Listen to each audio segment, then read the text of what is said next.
안녕하세요. 여러분의 건강을 책임지는 러브트 한의사 이준엽입니다. 벌써 에피소드 7이 되었네요. 여러분 잘 따라오고 계신가요? 오늘은 여성 빈뇨에 대해 알아보겠습니다. 일상생활이 불편한 수준의 빈뇨는 대부분 남자보다는 여자에게 많습니다. 건강보험 심사평가원 자료를 보면 2024년 기준 과민성 방광의 진료 건수는 6만 9천 건, 그리고 요실금은 2만 6천 건 정도입니다.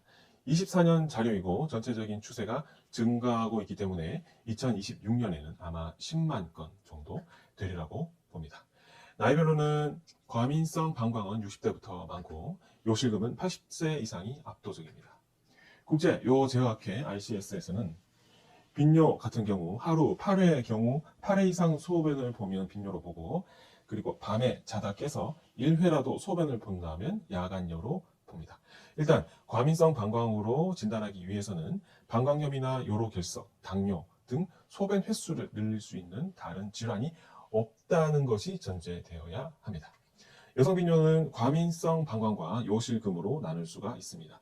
여러분께서 만약 밤에 화장실을 자주 가시나요? 만약에 그렇신다면 과민성 방광 혹은 요실금 둘 다 해당될 수 있고, 혹시 기침하거나 크게 웃을 때 소변이 나오신다면 그것은 바로 요실금에 해당한다고 볼 수 있겠습니다. 방광 배뇨근 이완 및 수축 억제가 과민성 방광의 치료 핵심입니다. 이건 양방이나 한방이나 동일합니다. 예전에는 항콜린제를 많이 사용했는데 이것은 방광 수축 신호를 차단하는 원리입니다. 하지만 입이 건조해지고 변비가 심해지는 등의 부작용이 있는 데다가 장기간 복용했을 때 인지 기능이 저하되는 문제가 발견되었습니다. 그 이후에 나온 게 베타3 효능제입니다. 이는 방광의 이완 신호를 활성화시켜줍니다. 항콜린제에서 발생했던 부작용은 거의 없지만 간혹 고혈압과 빈맥이 발생하기도 합니다. 여기에 해당하는 약은 베오바가 있습니다. 베타3 효동제는 심각한 부작용이 없어서 각광받는 약이지만 딱 한 가지 치명적인 약점이 있습니다. 바로 반감기입니다. 지금 바로 FDA 의약품 허가사항 정보를 보시겠습니다. 비베그론, 즉 베오바의 반감기는 30.8시간입니다. 양리학적으로 반감기의 5배가 지나게 되면 체내에서 약물은 완전히 제거된 것으로 간주합니다. 즉 약을 끊고 일주일이면 빈뇨가 무조건 재발한다는 뜻이죠. 여러분 어떻게 하시겠습니까? 밤에 화장실을 자주 가서 잠도 못 자고 괴로운데 죽을 때까지 건강보험이 안 되는 비급여 약물을 처방받아서 드시겠습니까? 아니면 한방치료를 한번 받아보시겠습니까? 이러한 약의 단점 때문에 저한테 오는 어떤 환자분들은 밤에 소변이 너무 마려워서 화장실을 자주 가는 것 때문에 병원을 갔더니 미안하지만 이거는 치료 방법이 없으니까 그냥 가시라고 얘기를 들으신 분도 있으십니다. 심지어 저는 그런 분도 치료를 한 케이스가 있습니다.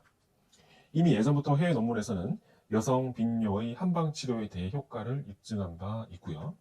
그리고 특히 주목할 점은 약침에 대한 효과입니다. 당연히 논문으로 입증된 바 있고 탁월한 효과가 있습니다.